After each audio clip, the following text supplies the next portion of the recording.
The turkeys put away. The dressing was fantastic. Everything is great here. But what's happening in Port Charles? Let's break it down.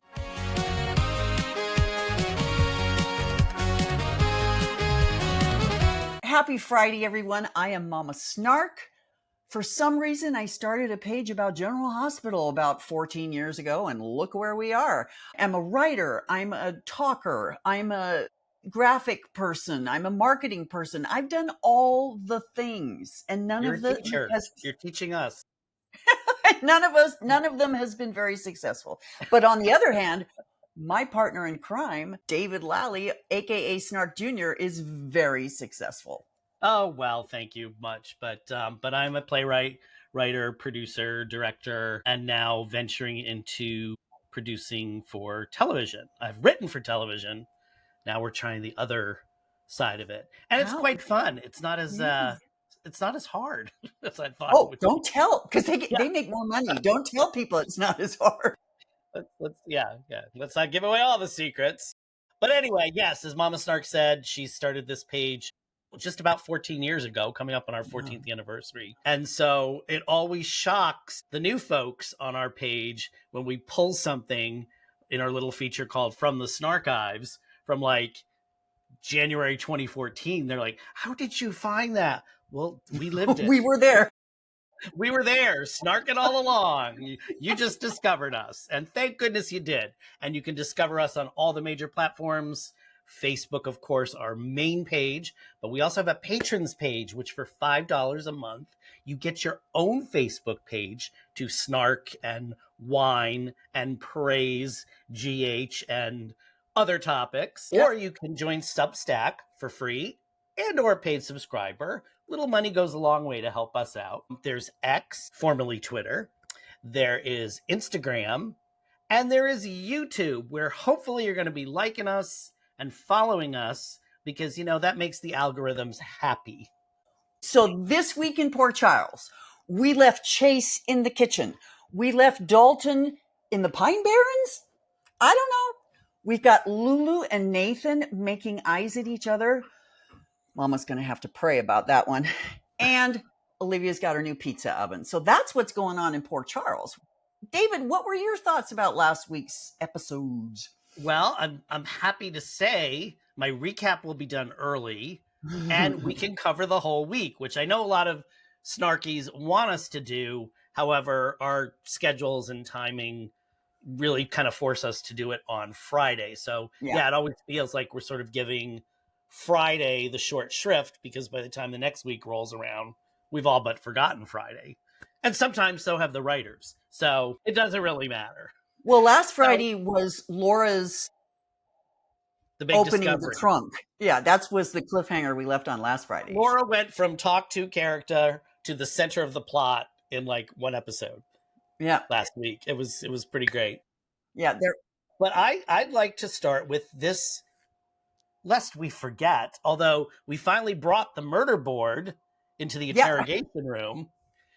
Yes, General Hospital is currently in the middle of a murder mystery. Not that you'd always know it. Yes, characters talk about it, but nothing ever really happens. I was kind of glad to see Willow finally address the subject, like, aren't you creeped out in this house and worried like the shooter's going to come back?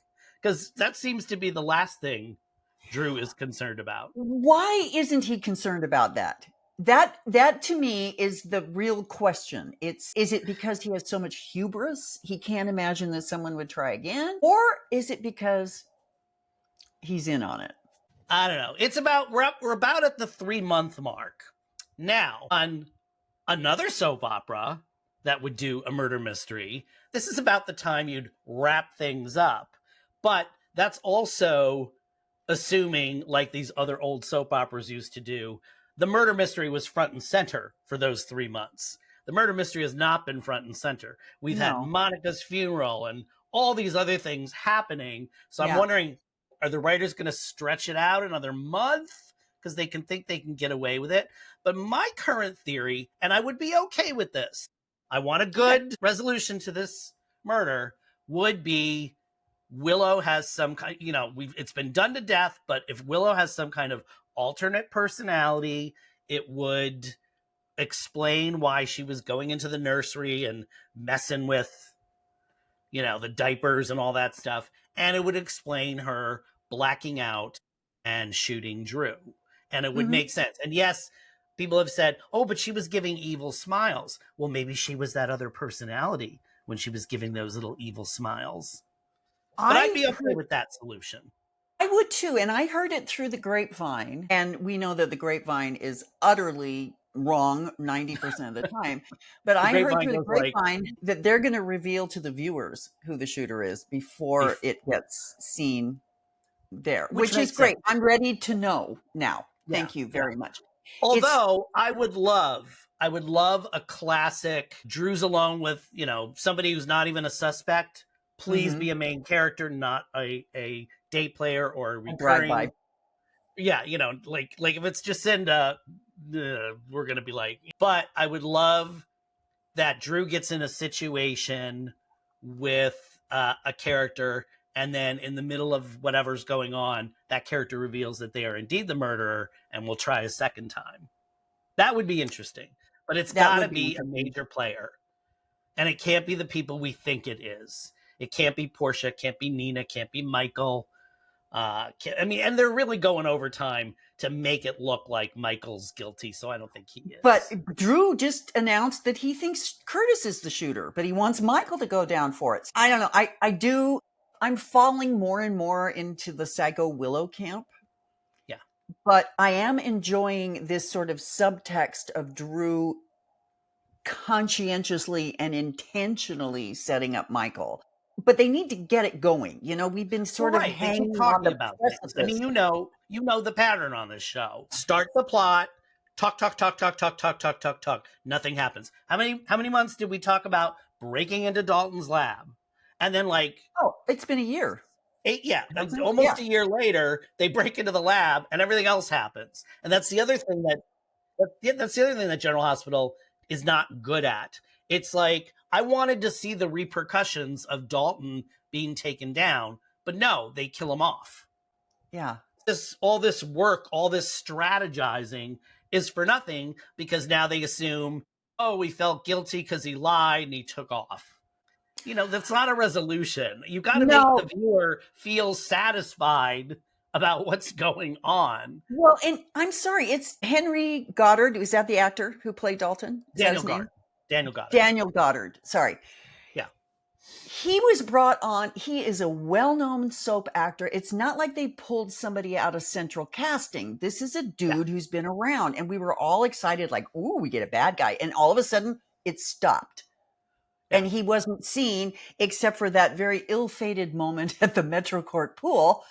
It was just, I feel sorry for him as an actor, because I'm sure he was sold a part that was considerably bigger, and it just never panned out that way. And he was nothing more than just a plot device. And I feel badly about that.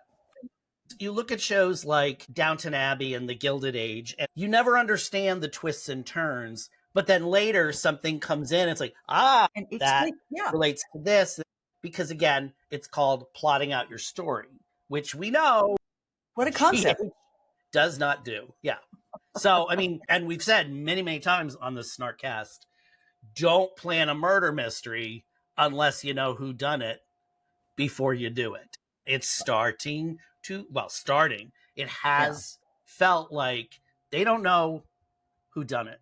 I think another part of the problem is we have Drew's shooting, which has been, like you said, we've only touched on it every now and then.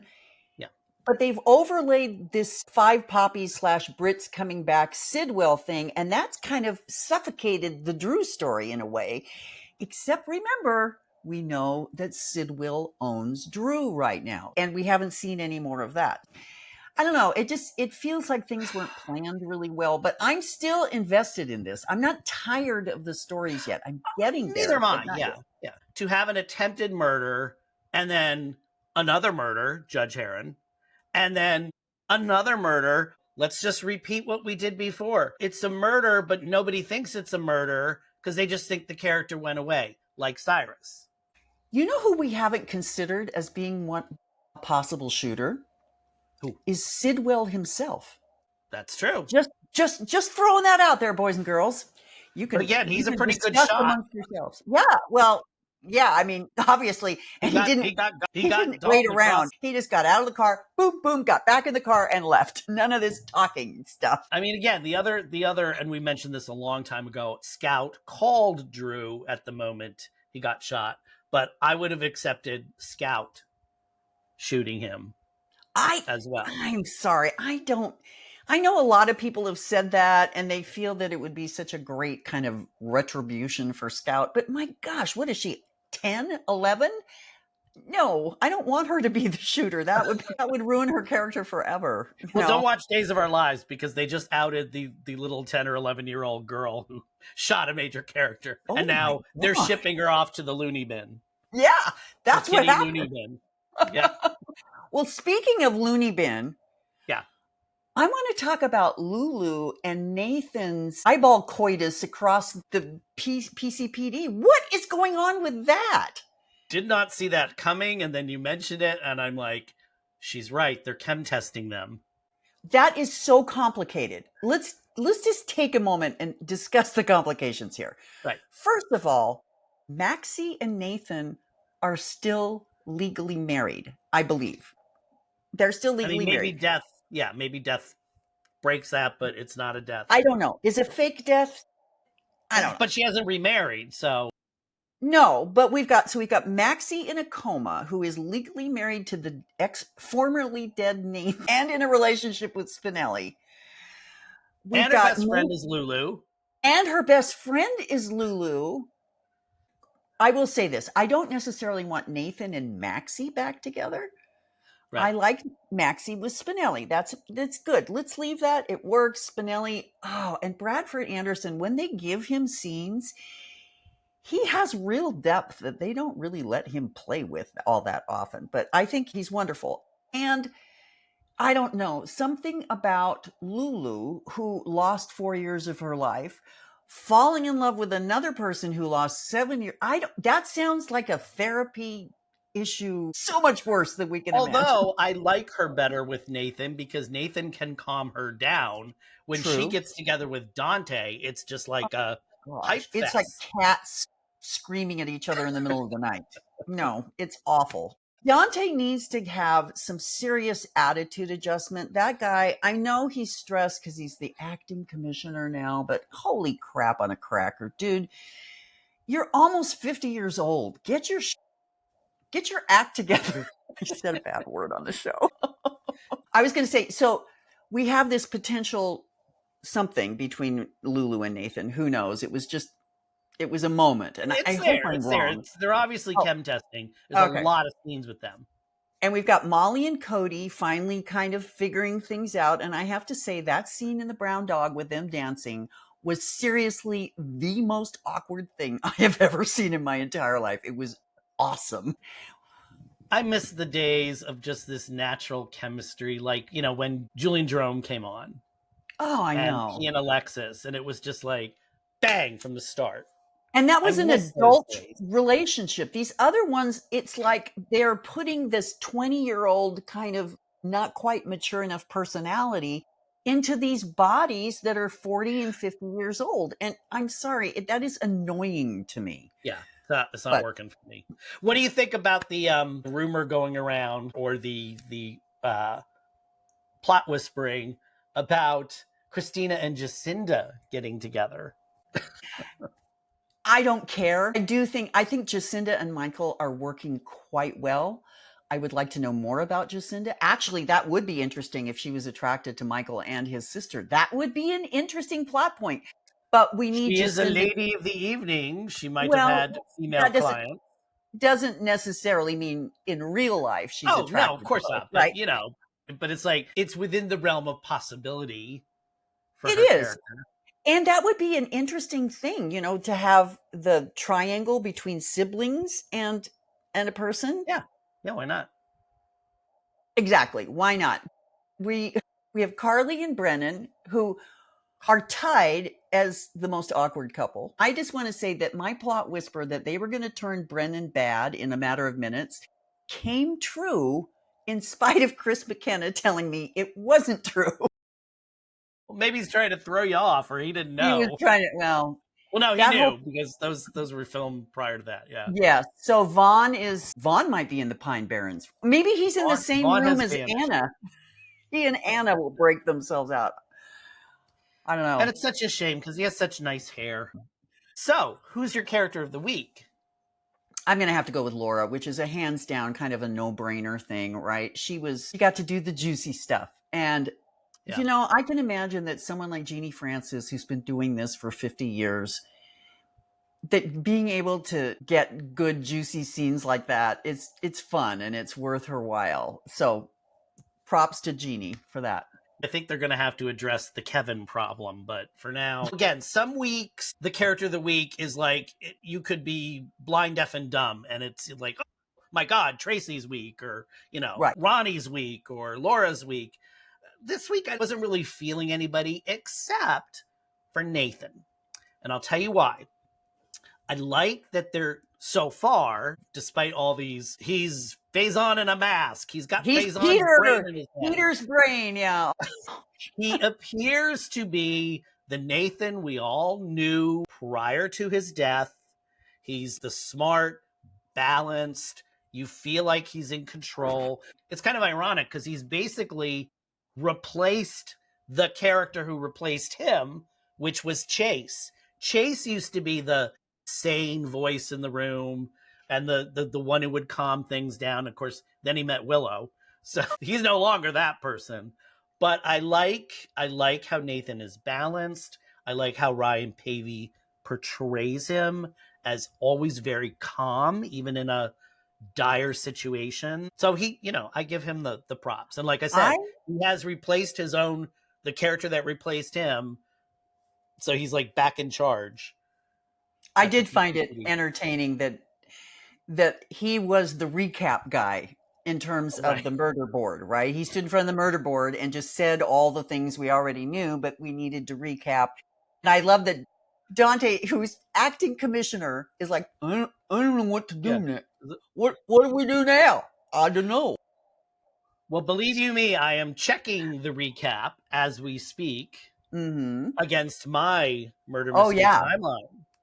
We're going to see if there's any more indiscrepancies other than the indiscrepancy of the time that Curtis actually got to the Savoy and left the Savoy, because that was the first thing that was like, wait a minute, nope, they said it was this time, now they're saying it's this time. So I'll be checking on that. I don't think it was Curtis. I agree with all the snarkies who said that if Michael or Curtis had done the shooting, Drew would be dead. And that just backs up the Willow thing of not an experienced shooter. The ultimate would be if they just reverse all course and say, Trina did it. But wait, Trina was in the bedroom with Kai. Oh, no. She snuck out. We just didn't see it. I would not put it past General Hospital to pull something like that. But it better be a damn good reveal, because we have waited long enough. And we don't want the murder mystery to go on and on and on as much as we need some more clarity around Pikeman 2025, which is what we're calling the Five Poppies story. And where we are now is that Britt is on the precipice of telling Jason what's going on. So this will be interesting because, she is really in a pickle. General Hospital's propensity to start dragging things out, I'm starting to get a little annoyed between the whole Jason-Britt dynamic. 1 minute she's screaming at him, the next minute she's about to confess everything. Pick a lane, GH. They need they need to fish or cut bait with that relationship. Right. It's like, Jason, take her in your arms and give her a big smacky poo, and everybody will feel much better about everything. And I know, speaking of waiting for outcomes, we are less than 3 weeks away from the 10th annual Snark Awards. And we got a little glimpse this week because Alan Serapa did the first of his 2 columns of who he picks for best and worst. Now, he does all the soaps. We just do General Hospital, obviously. And we're very detailed about our General Hospital awards. It seems like every year we add more and more awards. We had I'm pretty sure we had about 50 awards last year, and I'm sure it'll be close to that. Oh, and what's This fun year. is all the Snarkies get to weigh in. We make our choices, and then you guys get to weigh in the comments. And it's just a fun time of year to think back on everything that's happened and to give credit where credit is due, the good, the bad, and the ugly. And a lot of times we will ask you, because it helps remind us, who do you think was, the best character, the worst character, the best actor, the worst actor, the most silliest plot line. Although I am happy to say there were a couple of storylines this year that were really beginning, middle, end. Obviously, Ronnie was one of them. And I would say the BLQ, although we're still sort of at the tail end of it, the BLQ. Yeah, but I think that trio, Thank You Mom was a huge bookend to that. And I think if they keep it where it's like he gets closer to Brooklyn, but not to Dante, that would be great. And you want stories that have long-term repercussions for the canvas. One of the things I did not like about the election, overall, I like the election story, although it seemed to sort of fade away right before the election and then came back with a vengeance election week. But one of the things I don't like, soap operas are not sitcoms. Sitcoms, they like to tie everything up in a ribbon. Each episode is beginning, and middle, and end. Even if these characters go on for years, like The Big Bang Theory and Friends, yes, they'll make changes, but a soap opera, things should change. To me, it's a loss in storytelling to not have Laura lose the election. We see what life is like under Mayor Boyle, all the crazy things he's going to do. Sidwell gets the peers, but then gets more hungry for other things. It's just we went back to the status quo. That was another one of those story problems of we didn't even need to mention it because nothing changed. Right. The Indiana Jones theory that Mama Snark put forth last week. The Raiders of the Lost Ark, yes. David, do you have any soap recommendations for us this week? I do. Excellent. And from now until the end of the year, all our soap recommendations are going to be Christmas oriented or holiday oriented, although I have not found the Hanukkah story on the Hallmark Channel as of yet. I think there is one. I think there is something like that. But we're gonna pick Christmas movies that, of course, feature our favorite General Hospital actors. And this week we have to start with the king of Christmas movies, and that is our own Nathan West, Ryan Pavey, who, as y'all know, left General Hospital in 2018 and just did rom-com after rom-com after rom-com. He did Hallmark. He did all these other ones. But he is the king of the Christmas movie as far as General Hospital actors go. He has 7 Christmas movies. Yeah. And I'll be the first to admit, I've not seen any of his Christmas movies. I did see, I think, the first 2 or 3 movies he did right after he left General Hospital. He's a perfect Hallmark guy, but I've not seen the Christmas ones yet, but I am going to make it my goal to watch all 7 of his Christmas movies. And they are, God bless ye, merry gentlemen. Yes. And in no particular order, and most of these were Hallmark movies, we've got A Timeless Christmas, Christmas at the Plaza, Hope at Christmas, Coyote Creek Christmas, Under the Christmas Sky, Fabled Holiday, and Christmas Comes Twice. And check out your local platforms. I'm sure if you have the Hallmark Channel, these movies are probably already on there or still on there. I know some are available to rent off of Amazon Prime. But here's a tip too, and I've said this before. Check your local library. Libraries these days especially love these TV rom-com movies, and they're releasing them. And and even if you go to Barnes & Noble or any store that sells physical media, you can find these movies. But those are the 7 movies, and I'm going to give you a bonus movie this week, and this is one I have seen, and it's called The Spirit of Christmas, and it stars Jen Lilly, who famously filled in for Kirsten Storms as Maxie for I think a I've good like seen this one year too. and a half. Yeah. Mhm. And what's novel about it is she falls in love with a ghost. She's a real estate agent trying to sell this mansion, and nobody can sell the mansion because there's this ghost that haunts it. He only comes 12 days before Christmas and then disappears after Christmas.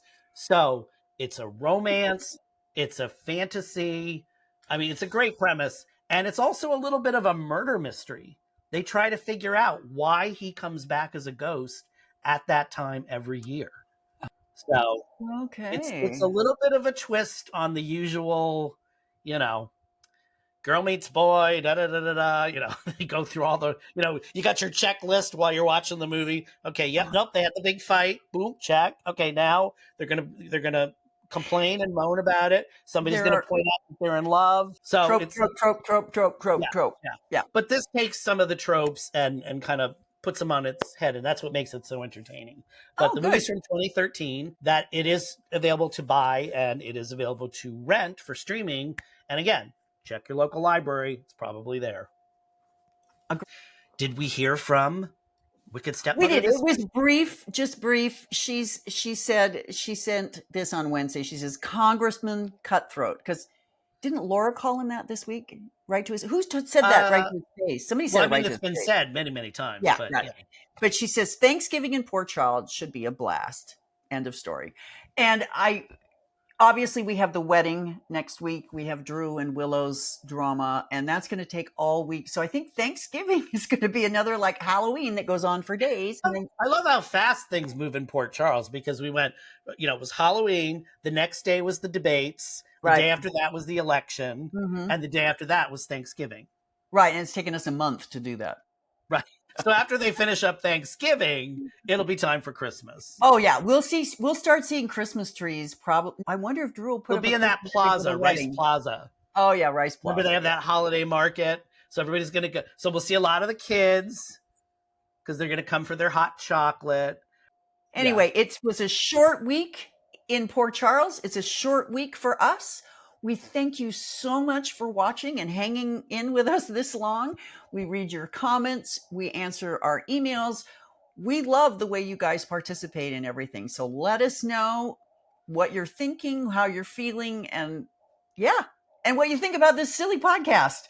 Anyway, until next week, we wish you all a wonderful rest of your Thanksgiving weekend, and may the re-entry into December be gentle. We'll see you next week. Bye-bye.